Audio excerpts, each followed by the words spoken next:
Therapy Chat Podcast, episode 239. This is the Therapy Chat Podcast with Laura Reagan, LCSW-C. The information shared in this podcast is not a substitute for seeking help from a licensed mental health professional. And now, here's your host, Laura Reagan, LCSW-C.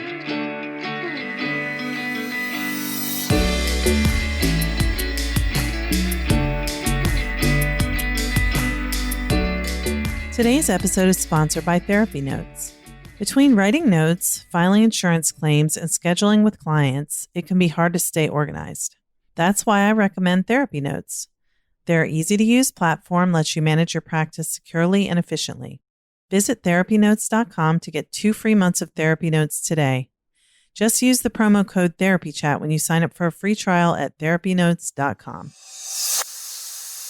Hi, welcome back to Therapy Chat. I'm your host, Laura Reagan. Took last week off from releasing an episode because I was on vacation, and though I was planning on putting something out, we actually had a direct hit of a hurricane on our vacation, and I was very lucky, unlike many people, not to have any damage or destruction at the home where I was. Well, there was one major thing that was damaged in the home, but fortunately we didn't lose power. It was terrifying, and we were sheltering in place for hours.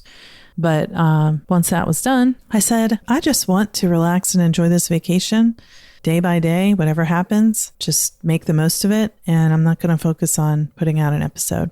And on top of that, Pete, my wonderful editor who lives in the UK, had to go back into stay-at-home orders there because of, I guess, a increase in numbers of people infected with coronavirus. And so Pete didn't ask to take a break, but I figured between the two of us, it was a good time for it. So now we're back. This week, I am personally noticing how long this pandemic has been going on. We are literally coming right up to 5 months from the day that we went to working telehealth only in my practice. I know that all of the clinicians in my practice, as well as myself, have been pretty significantly impacted by the situation, despite none of us having been sick so far. So this week, instead of releasing a new episode, I wanted to bring back 2 episodes, which are among my favorites. And because they took place quite a while back, you may not have heard them. These are among some of the favorite interviews that I've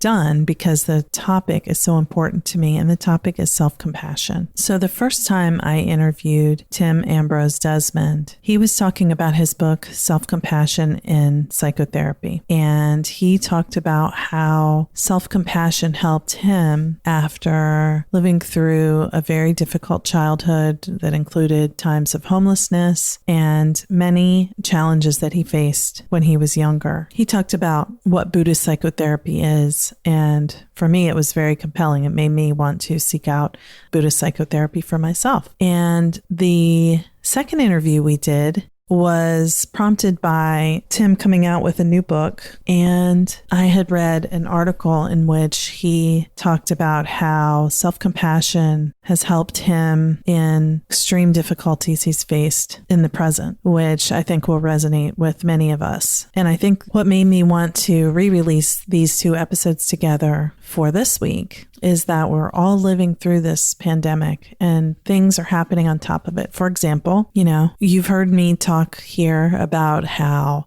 last year I almost lost one of my parents and the grief that came from that, and how that has been very painful for me. And just because the person didn't die doesn't take away the fact that it was an extremely difficult experience that continues to affect me now. So that was in August through October. And then, the fallout from that continued through the months that came after. But then the pandemic happened for us here in the US. It really hit in Maryland in March. And then the continuous deaths of Black Americans at the hands of police that really has come to a crescendo. And strong movement that is gaining momentum. And I'm very glad to see for Black people in America to be treated equally to white people and people of other ethnicities, which is all very painful to witness. And the pain of racism and systemic inequality is very painful. So you have those two things. Some people have described it as two pandemics that are going on. And, then we have the things that are just happening in our normal lives, trauma we had before, and then these things like going on vacation and being hit by a hurricane. These are just things of life, painful things. And mindfulness and mindful self-compassion can help us cope because none of it is just like easy stuff that's just going to go away and be done in one day. We're going to feel these effects for a long time to come. But maybe this is just the optimistic part of me. I still believe that somehow we as a people, a human race, will be made better through these experiences. Not sure how yet. Hopefully it's a coming together. I believe that's what we need. Although there's a lot of pain and chaos and dismantling these oppressive structures that have been in place for hundreds of years. So it's my hope that listening to these two past episodes will be very timely for you and give you some hope about how you can manage the way you feel as 2020 just seems to bring one surprise after another. So without any more of me talking, let's go ahead and dive right in to listening to two interviews that I did with Tim Ambrose Desmond. Welcome back to Therapy Chat. Today, my guest is Tim Desmond, LMFT, who is a student of Thich Nhat Hanh and an expert in self-compassion. Tim, welcome, and thank you so much for being on Therapy Chat today. I'm glad to be here. I'm really glad too. I'm so excited to have you talk more about self-compassion and your work. I think it's going to be really fascinating for the audience. So can you start off just telling more about yourself and your work? Sure. I'll start from the beginning. I grew up in Boston. I grew up with a single alcoholic mom, had a lot of financial issues growing up. We were homeless for a while when I was a teenager. And so by the time I got to college, I had a lot of, anger and sadness and loneliness. And it was in college that I was first introduced to the teachings of Thich Nhat Hanh. It was actually a political science class. His book, Peace is Every Step, was assigned in that class. And when I read it, what I saw was exactly what was missing from my life. The practices of mindfulness, of self-compassion. And what I found was the more that I put these practices and these teachings, the more that I put them into practice in my own life, just the more peacefulness and happiness and feelings of connection that I experienced. And so as 19-year-olds are sometimes known to do, I found something that worked for me and I just completely dove into it. And so kind of from then on, I spend as much time and continue to spend as much time as I can studying with Thich Nhat Hanh in Plum Village, the monastery where he lives in France, when he tours at the different monasteries, Blue Cliff Monastery in New York or Deer Park Monastery in near San Diego. And a couple years ago, I left Oakland, California with a couple of friends who were a former monk and nun that had lived with him.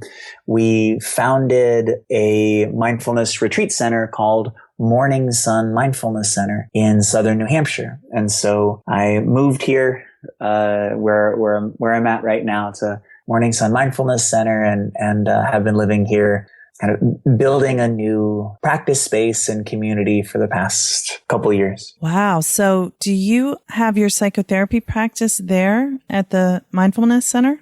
Yeah, mainly here. I also, I work with people kind of all over the world. So sometimes distance, sometimes people come here. It's kind of a mix. That's really interesting. I heard you speak at your workshop at Psychotherapy Network just a couple weeks ago, as you know, and I loved it. I was already using self-compassion in my work with clients and have wanted to learn more about it, and I've read some, but I started reading your book and really goes into depth about the brain science related to self-compassion and mindfulness. Mm-hmm. And I think it's, some people don't understand that this is scientifically based, even though it's an ancient practice. Yeah. So I was really interested in the explanation in your book of the dual process theory. Can you talk about that and how it relates to self-compassion? Oh, sure. Well, so dual process theory is a theory from cognitive science. The best place to learn more about it is Dan Kahneman's book, Thinking Fast and Slow. Basically, cognitive scientists have come to understand that there are two different kind of modes of cognitive processing that people have. There is, and they call them System 1 and System 2. So System 1 is our automatic, effortless processing. It's kind of the cognitive processing that where you can determine is, one object closer than another. If I say, 2 plus 2 equals, just pops right up. Those kinds of things that don't require any effort. And the majority of our cognitive processing is in that style. System 2 refers to the types of cognitive processing that requires some effort, that require us, what we would tend to say is that actually make us think. And in my book, I talk about some of the ways that this kind of understanding applies to developing mindfulness and self-compassion. One of the most important ones that I'd want to mention here is that as we're wanting to, when we learn a new skill, whenever we learn any type of new skill, it requires effort initially. If we're learning a new musical instrument, if we're learning how to speak a new language, when we're first beginning, it requires effort in order to be able to do it. It feels a little awkward. It feels unnatural, and it requires that sort of System 2 type of processing. And with any skill, with enough practice, it begins to feel more automatic, begins to feel more natural, and it begins to be something that System 1 learns how to do on its own. And one analogy that I really like is about learning a new language. So if you were wanting to learn to speak German, and when you go to your first German class, it's going to require a lot of kind of System 2 cognitive effort just to be able to remember the words and try to use them. But if you practice enough, then what you'll find is that eventually you develop some fluency, and that you can speak German, that someone can just ask you a question and you just respond. It's something that now is sort of an automatic System 1 process. And so it's the same way with developing mindfulness and self-compassion, in that when we first begin these practices,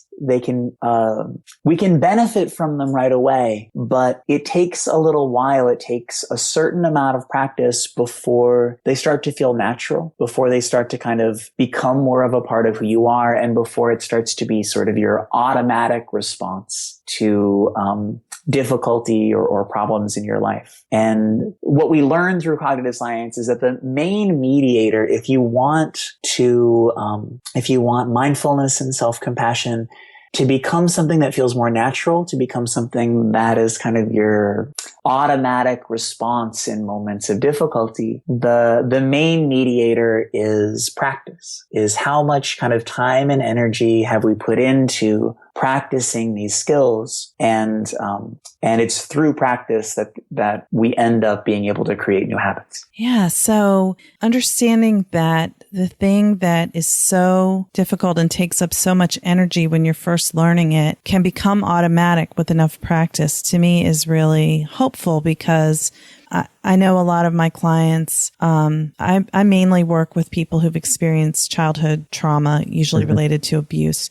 Yeah. And when trying to do mindfulness, sometimes they feel frustrated that they find it difficult to detach from their thoughts. Yeah. And accessing self-compassion can also feel too hard sometimes. For some people, it's easier and some it's harder. But sure, knowing that there's scientific, proof that if you practice, it will become easier and can eventually become automatic is really reassuring. Yeah.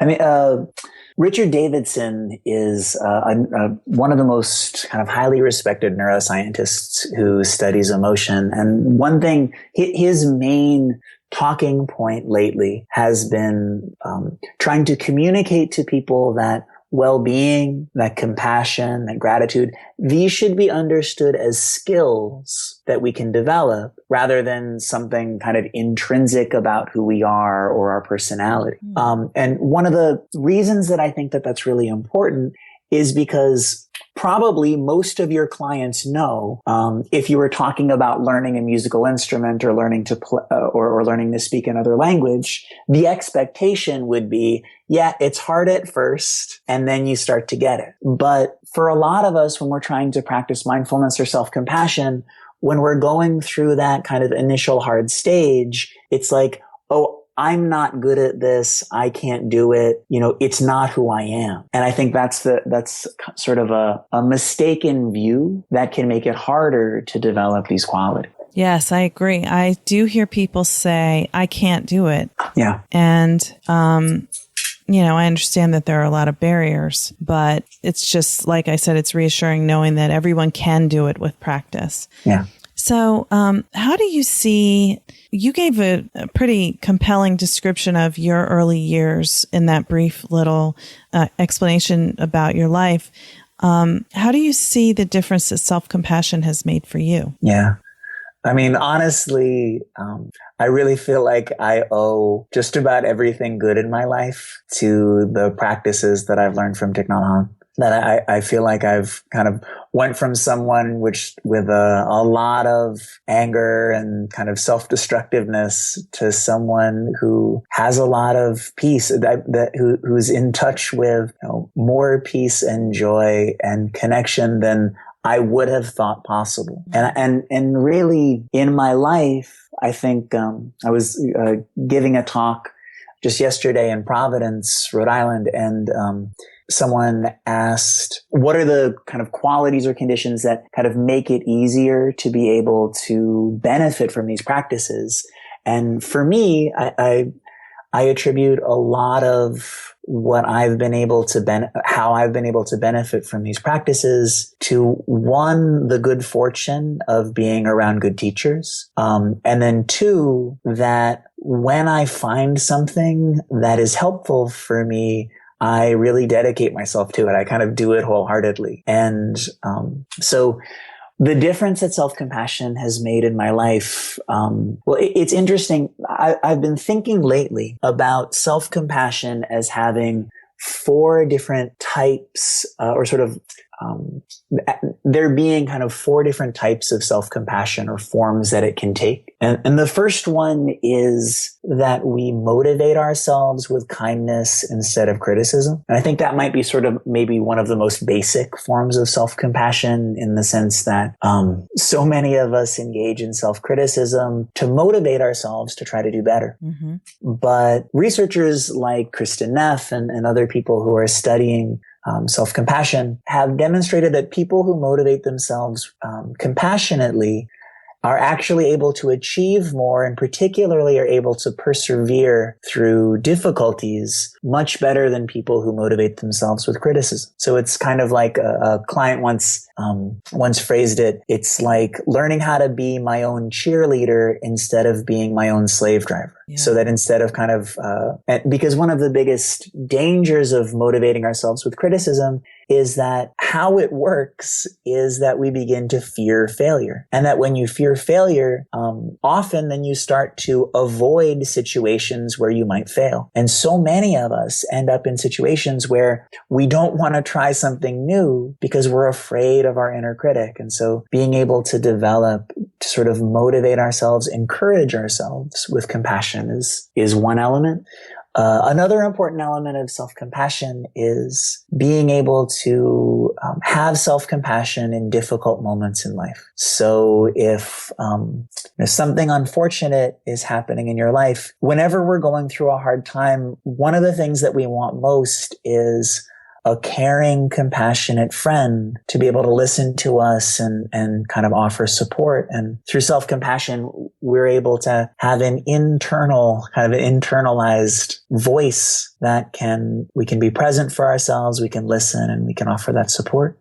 But then self-compassion can go deeper than that. Self-compassion practices can be used to heal, pain and trauma from the past. And that's one of the main focuses in my book is looking at how we can use explicit compassion training practices and incorporate them into work with trauma or work with other sort of pain and suffering from our past. And then I believe that possibly the most transformative element of self-compassion is learning how to have compassion for every part of ourselves, not just the ones that we like, but actually learning how to interact with or to relate to the parts of ourselves that maybe we wish would change, the parts that we have a hard time with, to relate to those parts of ourselves with compassion as well. And so in terms of the impact of self-compassion on my life, I feel like self-compassion is not just about trying to improve your self-talk, that it can go deeper than that into being a real powerful set of skills for healing suffering from the past and for kind of befriending and learning how to create a more sort of compassionate relationship with all of the different parts of ourselves instead of these conflicts that we all experience. Yeah, that's so powerful, because when we have within us what we need to soothe ourselves and comfort ourselves in hard times, it's not that you don't need connection with other people, but you don't have to look outside of yourself to find relief when you're suffering. Yeah. Yeah. And being able to develop that internal source of compassionate presence. In some ways, when we think about psychotherapy, we think about the client bringing their distress and the therapist. One of the main things that the therapist brings is their compassionate presence. And so when we can develop an internal source of compassionate presence, it can be, incredibly supportive and transformative. Yeah, that is very healing. So one of the things I love about your book, and I haven't finished it, but you have practical techniques for therapists to use in your book, Self-Compassion and Psychotherapy, with basically transcripts of what I guess you've done in sessions and what you would say, what the client would say, and how it would work. I think that's really helpful. Mm-hmm. Yeah, what I wanted to make sure that in putting all of these vignettes. So my book is mainly structured around vignettes because I feel like in any of these practices that generally showing is better than telling, and that so much of my own journey has been taking what I've learned from Thich Nhat Hanh and been able to apply in my own life and developing ways to share that with others, to share that with my clients, and to be able to guide people through practices the way that I would practice myself. And you need different forms as a therapist than in a retreat center because we don't have our clients for 12 hours a day for 10 days in a row. And most of our clients don't have kind of the patience or the perseverance necessarily to stick with a practice for months and months until they start to, until it starts to really kind of click and make sense to them in the way that so many meditation students do. So one of the things that I developed was what I call dialogue-based mindfulness, which is basically guiding people through these sorts of practices, mindfulness and self-compassion practices, while getting verbal feedback from the client about their experience, because I find that it's so much easier to guide somebody into a practice in a way that really works for them, in a way that actually clicks for them, when I know what obstacles are coming up for them, or when they're sharing with me what their experience is. rather than sort of the more traditional way of doing these guided practices where the client is silent until the end and then they just kind of give feedback. So I've developed a few kind of skills that I write about in self-compassion and psychotherapy that I believe make it a lot easier for clients to benefit from these types of practices. And then I describe, using lots of different clinical examples, what it actually looks like when you're working with clients. I think that's really helpful. And I'm pretty eager to get to that part of the book so I can integrate that myself into my practice, because I do the meditations and get the feedback at the end, like you said, but not that, questioning process as it's happening. So I think that's really helpful. What do you think about the importance of the therapists working on developing their own self-compassion when they use self-compassion practices with clients? Do you feel like it's necessary or not? Well, necessary is, wouldn't necessarily, that wouldn't be how I'd frame it, because necessary, there are plenty of people who use mindfulness and self-compassion with their clients and they don't have a formal practice in their own lives and their clients do benefit. But what I would kind of suggest and encourage for therapists is basically to say that there are two really important benefits that we can experience using these practices in our own lives. And the first one is that it makes it easier to find compassion for our own clients, especially the difficult ones. There's a client that I write about in the book. One of my first clients when I was still in my practicum was a young woman she said she was dating a really nice guy. He was nice to her and funny and had a good job. And that she was cheating on him with an artist who was addicted to crack who kept stealing money from her. And what I noticed, I was like, my internal response was just like, stop it. Like, just don't do that. Yeah. And, but at this point I had been studying meditation for several years and was aware that I wasn't feeling compassion for her in that moment. And for me, that was a real red flag. So I bit my lip and got through the session the best I could. But then when I went home, I sat down on my little cushion and I pictured this client and I felt all of the tension and kind of agitation come up in my body. And I'm sure everyone who's listening to this now, I'm sure that you have at least one client that if you pictured them right now, you'd notice some tension kind of come up in your body. And so I just gave myself some time and space to feel that tension, that agitation, just whatever came up in my body without trying to change it, to send myself compassion and saying, it's okay for you to feel this. And as the thoughts started coming up, I just wish people wouldn't act like this. I wish people wouldn't do this. I sent myself compassion and said, it's all right for you to wish that. Of course you wish that. And as I settled and began to feel more peaceful, I recognized that in some ways she was reminding me of some people from my own life who had, made bad choices and caused a lot of suffering for themselves and others. And so I went back to different moments in my own life and sent myself compassion there. And after practicing like this for a while, it's probably about 90 minutes, that eventually I was feeling really peaceful and really calm. And when I visualized my client again, I saw her completely differently.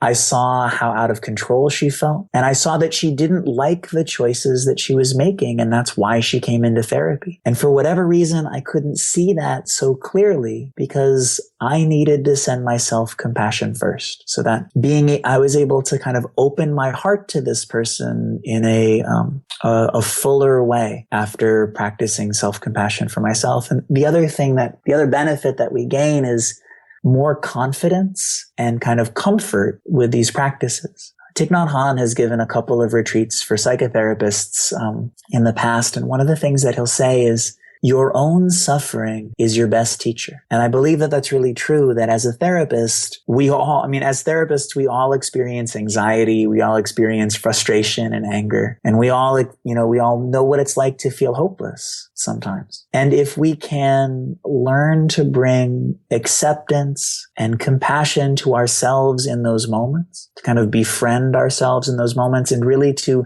embrace those feelings, like you're holding a crying baby, then what we find is working with clients, when our clients bring those same issues, those same experiences, we just feel a lot more comfortable and a lot more confident in, that it's possible to move through these things, that we don't feel kind of our own anxiety that we need to make this distress go away, that we know that we can stay present with it and that it's just part of life. Yeah, that's very powerful. And I must say, I know Thich Nhat Hanh has had a stroke, and I don't know if he's still doing this, but if they still offer retreats for psychotherapists, I think that's something that I know I would want to know more about. Do you know how to find information about that? Yeah. So, he suffered a stroke about 1.5 years ago.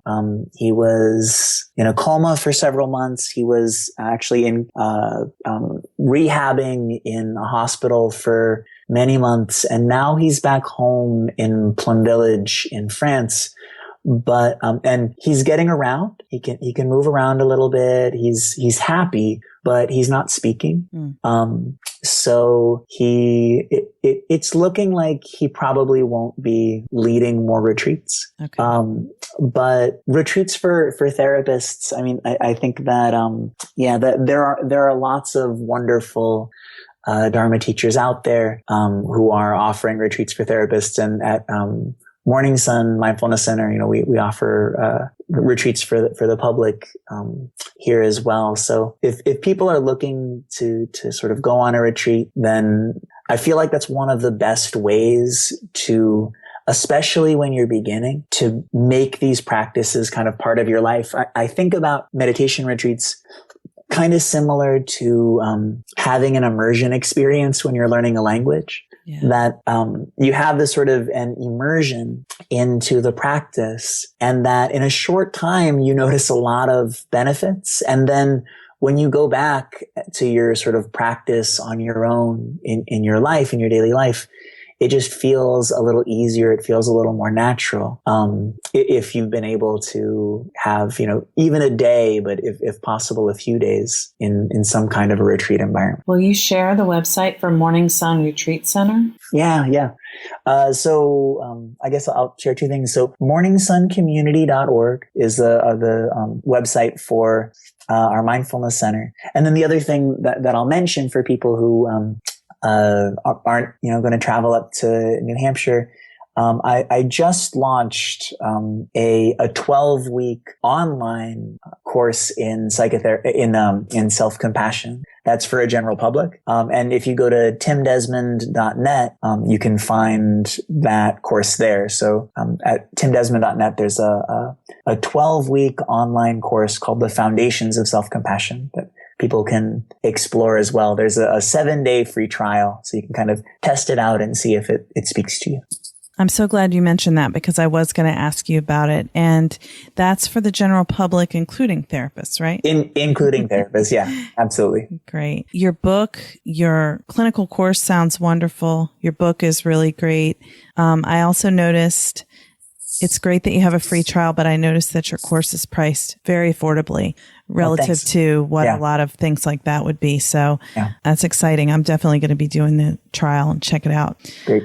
Well, I'm mindful of your time, so I want to thank you so much for being on the podcast today. I thought this was a really interesting talk, and I think that our listeners are going to want to find out a lot more about everything you're doing. Well, thank you, Laura, and it was really great to talk with you too. Let's just pause for a moment so I can give you a little bit more information about why I love therapy notes. I switched to therapy notes a few years ago. I'd say it's about 3 years now, I believe. And I have never regretted it. I was very happy with the EHR I used before, but therapy notes is more intuitive. I love the interface. The customer service is fantastic.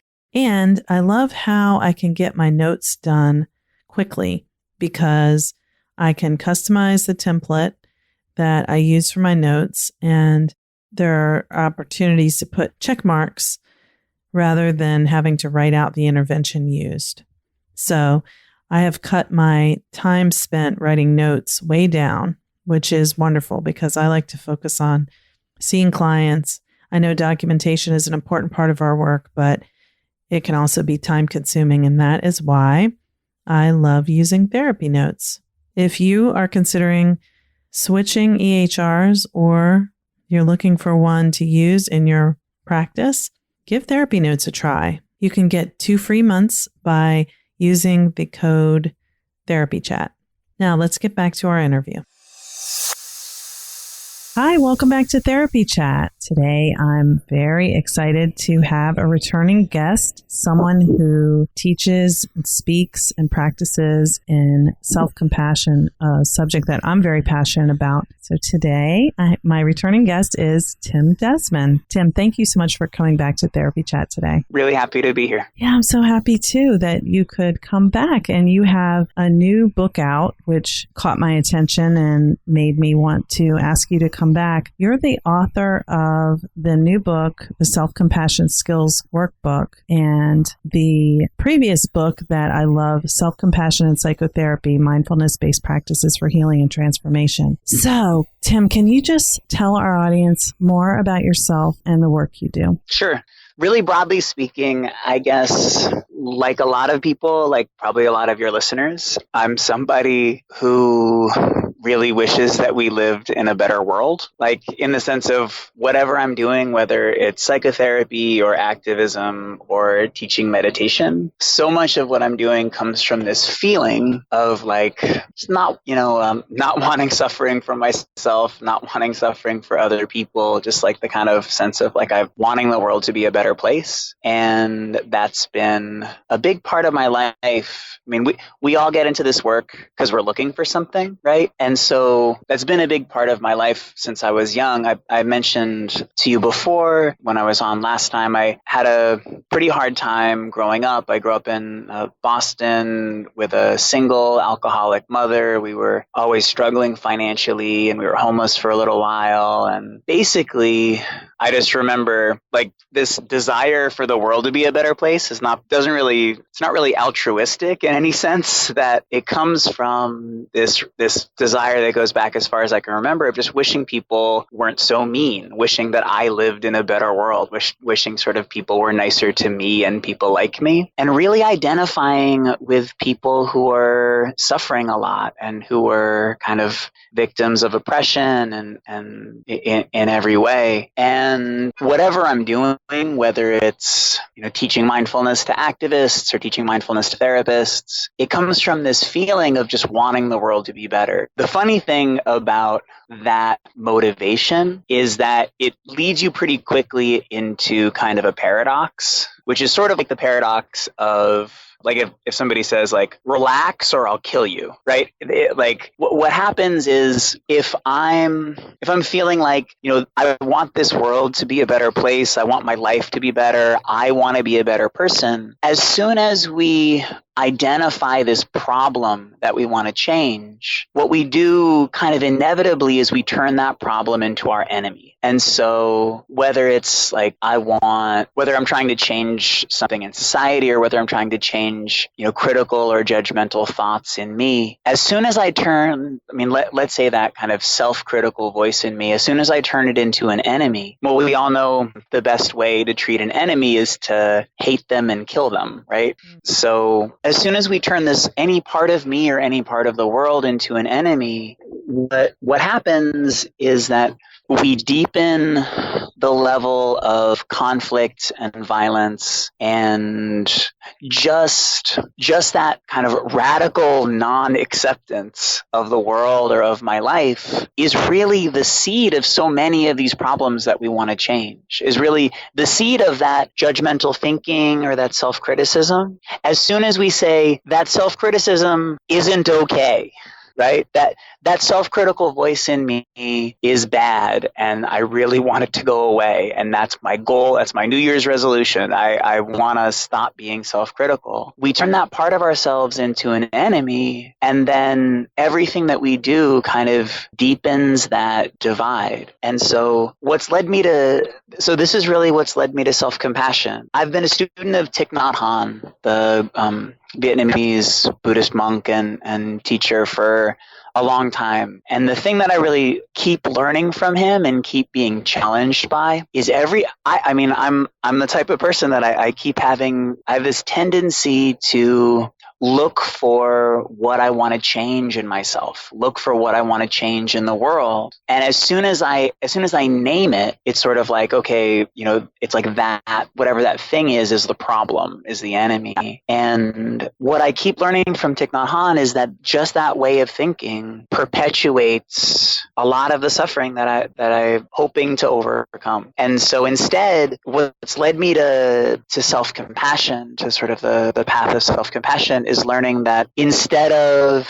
viewing these things as a problem that needs to be vanquished or whatever, an enemy, recognizing that these are manifestations of suffering, and the way to respond to suffering is with care and compassion, is with embracing and wanting to help. And that's just kind of constantly, as much as I teach this and as much as I practice it, it's constantly a challenge that, that this, I'll find something in myself and I keep going back to this sense of like, okay, that's the problem. That's what I need to get rid of. And I keep needing to be reminded over and over again of, no, that is suffering in you, and what suffering needs is care and compassion. So I don't know if I answered your question. That's the way that I think about my work, is just kind of from that perspective. Yeah, I think that what you said is a great answer to my question, better than probably what I directly asked, because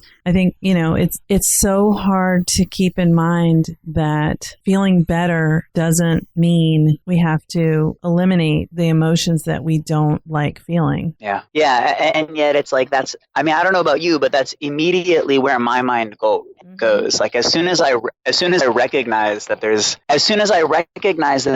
something about my experience that I don't like, there's something that's not working for me, then immediately it's just sort of like, oh, that's the problem. That's the thing that I want to overcome. And it always takes this like extra step of, it's not the problem. It's a part of you that needs some love and compassion. Yeah. And I think in our culture, in our world, I guess, it really seems that when we have things we don't like about ourselves, we want to change them and make them not be there. So to give ourselves compassion, love, and care, to give those parts, love, care, compassion, is pretty counterintuitive. Yeah. Well, lately I've been thinking about my mind a lot as kind of like a friend who likes to give a lot of advice and opinions that are mainly unsolicited. Like if you imagine that you had a friend that was just like literally, that just always was hanging out with you and always was giving you advice and opinions, that's how I relate to my mind. And sometimes those opinions are helpful. So the thing that's really clear to me is this really opinionated friend loves me and is trying to help, and sometimes their advice is good. A lot of times it's terrible, but they're not my enemy, right? Just because they won't shut up because they care about me and they're giving me their best advice. And so with a friend like that, and this is definitely true for my mind, sometimes my mind can sort of give me an opinion or give me some advice, and I can just say, no thanks. And my mind will just be like, okay, I can just be like, let it go, come back. That's not necessarily true. But a lot of the time, my mind will give me some kind of an opinion or some advice, and I'll say no thanks, and it'll say, no, you don't understand. This is really important. I need you to, you really have to agree with me, or you really have to do this. And that's the time that I have to remember that just like a friend who's doing that, if I empathize with them and I say I see that you're trying to help and I appreciate you. And I see that really seems true for you right now. And I get that you're really trying to help me. Then my friend can kind of calm down a little. If I try to argue with them, or if I try to just ignore them, it doesn't make the situation better. It doesn't they get louder. There's just it certainly doesn't lead to the harmony that I'm looking for, or the sense of sort of peacefulness and spaciousness that I'm looking for. And so, my really opinionated friend will just sort of point at something and be like, look, that's the problem. That's the thing that's ruining your life. And I need to, rather than just be like, yeah, you're right, I need to remember to kind of say, okay, I can tell you really want you want to help. You want me to have more peace and spaciousness and well-being in my life, and that's why you're trying to do this. You're really trying to look out for me, and thank you for that. And I see that that's your opinion right now, but I want to do a little more inquiry before I decide whether to agree with you or not. It's definitely easier to do that than to do the thing that we usually do, which is just sort of argue. Mm-hmm. I think maybe the hard part is even seeing your mind as that opinionated friend rather than just reacting to what your mind says is the problem, without even that pause. Yeah, well, to do that is really hard. I mean, it takes a lot of practice. It takes a lot of training. The more that I think about mindfulness and self-compassion, the more I like to think about them as training your mind. Like when you bring a puppy home, the puppy is untrained. And if you don't train that puppy, they're going to ruin your carpet. And an untrained mind is going to ruin a lot more than your carpet. Like if we don't train our minds to be able to not just run wild with worries and judgments and all the places that they go, if we don't train them, then yeah, they're just pretty out of control. But like a puppy, if we have a lot of patience and gentleness and consistency and positive feedback, then it's possible to train our minds. And yeah, it's really the product of that training where you start to see the fruits of the practice. It's that practicing over and over and over again to the point that in the really hard moments of life, you can remember to practice. And that doesn't happen naturally. Like that's when life is really hard. That's the last time that most of us remember to come back to the present moment, to come back to our bodies, to be kind to ourselves. And what it takes is training ourselves in those qualities over and over and over again, in the same way that you'd sort of train yourself in any kind of skill like self-defense. If you want to learn self-defense, you train yourself, you kind of drill yourself over and over and over again to the point that it starts to feel automatic. And it's really only then that you can use it when you need it. Right. Because in that situation, if it's a self-defense thing, your automatic response would be, like fight or flight or whatever. So you have to have this be as much of an automatic response as that. There's a Greek kind of military poet that wrote a line that I always think about when talking about training your mind. And the line is, we don't rise to the level of our aspirations, we fall to the level of our training. And what that means is that in a moment of crisis, that's not the time that we think of something new. In a moment of crisis, that is, all we have access to, and cognitive science has really demonstrated this pretty clearly. All we have access to is what we've trained ourselves in enough that our automatic pilot consciousness can do it. That if we can do it with no conscious control, but just on automatic pilot, only then do we have access to it in a moment of crisis. It's amazing if we can train ourselves in therapy. When I'm working with clients, one of the things that I really try to help people to do is to use their own symptoms, to use their own distress as a bell of mindfulness. If you go to Plum Village, where Thich Nhat Hanh lives, there's all these bells that you'll hear, and every time there's a bell, everybody stops and takes 3 breaths. So that people, anybody who's walking will stop, or conversations will stop, and people who are chopping vegetables will stop. And it's not like stopping like freeze tag. That's what I pictured. Hearing the bell, it's like stopping like, what's going on? Why am I here? What do I need to be happy right now? And connecting with asking the question, why am I doing what I'm doing right now? Like really coming back to what's alive in you. And actually, that's probably one of the most dangerous, what in Buddhism we call near enemies of mindfulness. One of the most dangerous, maybe we could say like imposters of mindfulness, is the kind of mindfulness that turns you into a mindfulness zombie. The kind of mindfulness that actually makes you a little bit more dead, or a little bit like it's sort of like you're just going through the motions. So you're smiling and slowing down, but you're doing it by actually kind of dissociating from what's really alive in you. And that is not the practice that Thich Nhat Hanh teaches. The practice of mindfulness is really about becoming more in touch with life, becoming more in touch with what's alive in you. And so this kind of a bell, hearing this bell and stopping, is not about stopping and sort of dissociating from what you were just doing. It's a bell of stopping and saying, wait, what's really alive right now? And so I want to teach clients that when you notice that anxiety start building up in your chest, when you notice yourself kind of having these, ruminative thoughts, that's a bell to stop and come back to this moment and get in touch with what's really alive in you right now. And so, yeah, I think that's one of the biggest problems with the way that mindfulness is sometimes taught is that it can be interpreted as something that is the opposite of what it's supposed to be, in the sense that it's something that sort of deadens you a little bit. But really mindfulness is transformative. Mindfulness is beautiful. Mindfulness is worth practicing when it's something that makes you more alive, makes you more deeply in touch with life. Wow. I'm going to have to think about that one a lot.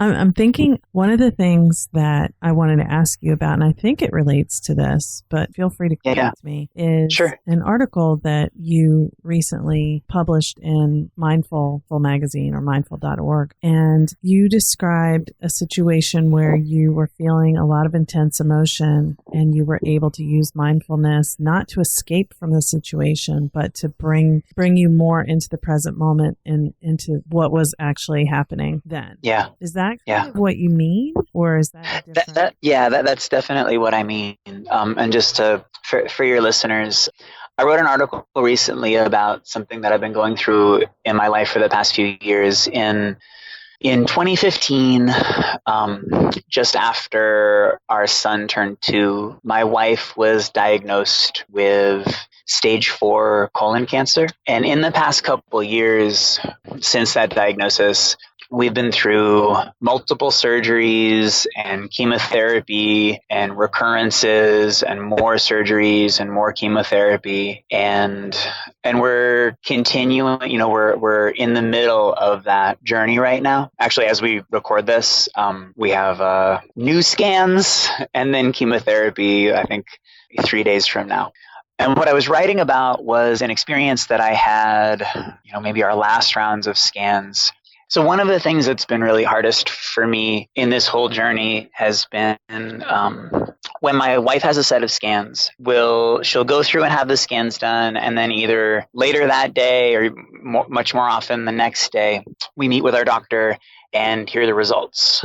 And right now, we're in a place where any set of scans could be news that's basically our lives are going to be radically changed from this point forward. And so when we'll sit in the waiting room and then we'll go into the doctor's office. And then sitting in the doctor's office, it seems like we're always just sitting there for at least like 20 minutes, 30 minutes, waiting for the doctor to come, and there'll be people walking up and down the hallway, and every set of footsteps that we hear, it's like, is that the doctor? Are we going to hear now? And that's one of the hardest times for me. And my wife and I always meditate during that time. And the story that I told was about a last set of scans we went through. We were sitting and meditating together in the doctor's office, waiting for the doctor to come in. And I was aware of this really intense block of aversion in me, this incredibly strong feeling of I don't want this. I don't want reality to be what it is right now. Like, just kind of, this is unacceptable. And I think we can all relate to feeling that in different contexts. And Luckily, because of my practice, I was able to say to myself, okay, stay with this feeling, come back to your body. And coming back to the sensations in my body and just allowing that feeling to be there without trying to change it at all. It calmed enough that I was able to see into it, able to sort of ask the question, okay, so what is it about this moment that is so painful? And kind of obvious answer came up, which is, I don't want to lose my wife. And I, again, just slowed down, sat with that reality, that incredibly strong, what we sometimes call mental formation, thought in me, and just allowed myself to sit with it rather than reacting to it. I don't want to lose her. I just kind of let myself say that and feel it. I don't want to lose her. I don't want to lose her. And as I was saying that, I look down and I'm holding her hand right now. There she is. She's alive right now. And what I saw in that moment is that all of that suffering in me, the root of it was the awareness of how precious her life is to me. And there she is, alive right next to me right now. And then it just seemed so ludicrous that I would be doing anything other than celebrating the fact that we're together. It just seemed ridiculous. But here we are. Like, why is this a moment of grieving? This is a moment that she is alive now here together. And that's the freedom that comes from when we can be in touch with the present moment, when we can actually see what's here in front of us. And the insight that came for me in that experience was that I've heard Thich Nhat Hanh say so many times that our suffering and our joy are not separate. They're made out of the same stuff. But this was definitely like the deepest and clearest that I've experienced that, which is the root of all of that pain that I was feeling. It's like the energy that it was made out of is, my wife is so precious to me. And just that, cherishing that connection, looked at from one perspective, creates this tremendous suffering, but then the very same energy can give rise to this experience of like joy and celebration and gratitude more than anything. And so one of the main metaphors that Thich Nhat Hanh uses when he talks about self-compassion and the transformation of suffering and healing is turning garbage into compost and compost into flowers, which is basically like life gives you garbage, but you've learned how to turn garbage into compost and compost into flowers. And the thing that I love about that analogy is that it's not that life gives you garbage and you know how to just not think about the garbage too much or how to get rid of the garbage, but no, you know how to turn that same garbage into something beautiful. That is actually that's actually a possibility with mindfulness and compassion practices. And this is definitely that experience that I wrote about is definitely a really clear experience for me of what that means, of just that the suffering itself is not separate from gratitude. Thank you for sharing that beautiful story. And I was really moved by it. And I know that it probably has already helped many people and hopefully people who are listening who may be dealing with some kind of situation that seems impossible can take away a little hope out of that too, because I thought that was very hopeful. Thanks. So I want to ask you about the two books, the Self-Compassion and Psychotherapy and the Self-Compassion Skills Workbook. Are they intended to be used together? Do they complement one another, or are they fully separate? I think they can be used together. I think Self-Compassion and Psychotherapy is really a book for primarily for therapists or people who are wanting to go pretty deep into thinking about the relationship between suffering, compassion, and healing. And so what I tried to do there is offer everything that I've come to believe and experience about how compassion can be used to heal suffering in our personal practice and especially in psychotherapy. The workbook is intended for everybody. The workbook can be used by therapists with their clients, can be used by clients on their own. It's the format of the workbook is based on some research by Richie Davidson, where he's been looking for a while, sort of what is the minimum dose? People ask him all the the time, well, what is the minimum dose of meditation training that is going to lead to real changes? And after a lot of experiments, he's come to believe that 30 minutes a day for 2 weeks of compassion training leads to measurable changes in both behavior and brain physiology. So if we can do 30 minutes a day for 2 weeks, that's generally would be considered sort of like the minimum dose where we can expect behavioral and physiological changes. So I set up the workbook as a way of guiding someone's practice, sort of a 30 minutes a day for 2 weeks kind of practice. And the way that the workbook is set up is different practices are helpful for different people. And I've seen a lot of attempts by meditation teachers to try to individualize meditation practices for people, because we're aware that it's really true. Like, some people respond to this kind of practice, some people respond to that kind of practice. For some people on a day-to-day basis, different things are going to feel helpful. But generally when people do that, it's been these kinds of practices if you're depressed, these kinds of practices for perfectionism, these kinds of practices for anxiety. And that's certainly not how Thich Nhat Hanh teaches. And that really hasn't been my experience of what's most effective for people. My experience of what's most effective for people is you sort of start with a body scan, and depending on what comes up, it might be this practice or that practice. And so I divided the core self-compassion practices into 8 core practices that have like a few variants of each, divided them into 8 core practices, and created what I call the map to self-compassion, which is basically a flow chart. So you begin by doing a body scan, and then depending on what comes up in your body scan, you look at this kind of flow chart, and it says, in your first body scan, it says, do you notice any distress or any suffering that comes up? Yes or no? The suffering or distress that's coming up, is it overwhelmingly strong, or can you tolerate it? Yes or no? And depending on your answers to those questions, it will point you at different practices and kind of move you from one practice to the next, depending on what comes up for you in that particular session of practicing.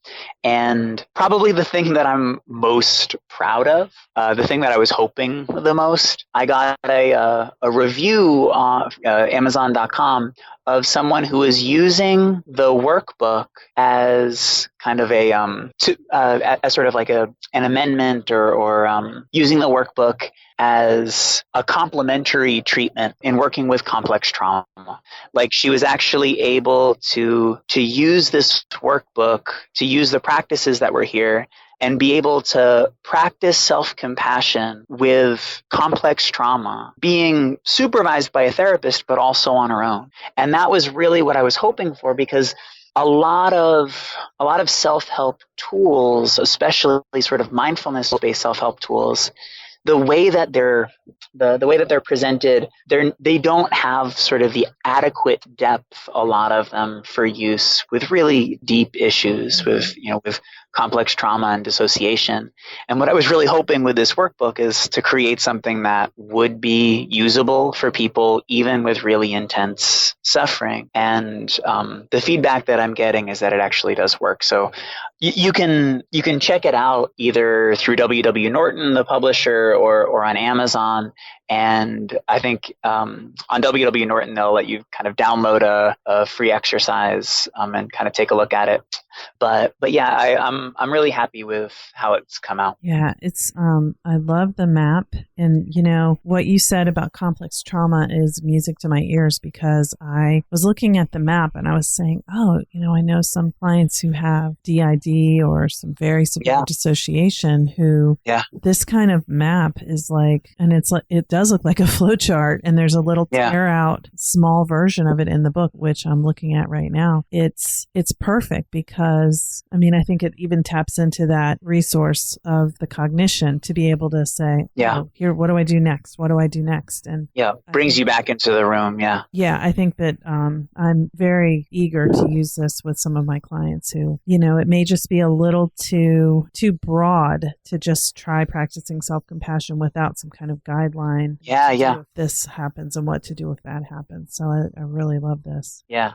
And then with the workbook, I also recorded all of the guided practices. And and so when you buy the workbook, there's a link that comes with it where you can either stream or download all of the practices. So it's kind of a similar, you can, rather than having to read them, you can also listen to them. That's great. I got to find that link in there because I saw some little icons of an audio thing and I was like, oh, are these recorded? Obviously, I haven't had a chance to read the whole book because I just got it. Yeah.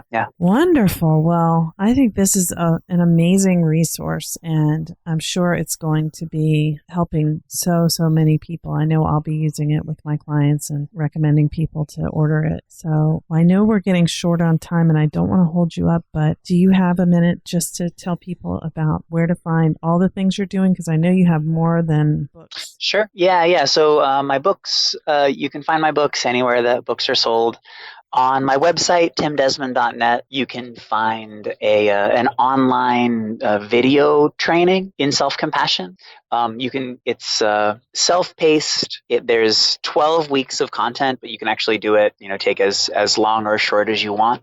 And there's a free trial. So if you go to timdesmond.net and look for the online video training, people can find that. I have some advanced trainings for therapists in the Boston area coming up. So if you go to timdesmond.net, you can see we'll be in Cambridge, Newton, and Salem, Massachusetts, September, I believe it's 18th, 19th, and 20th. And then, and we still have openings and you can sign up online. And that's and any other, I'll be in the Denver area in I think November. And you can, again, find that on my website, timdesmond.net. Right. And you also have a community that you co-founded, right?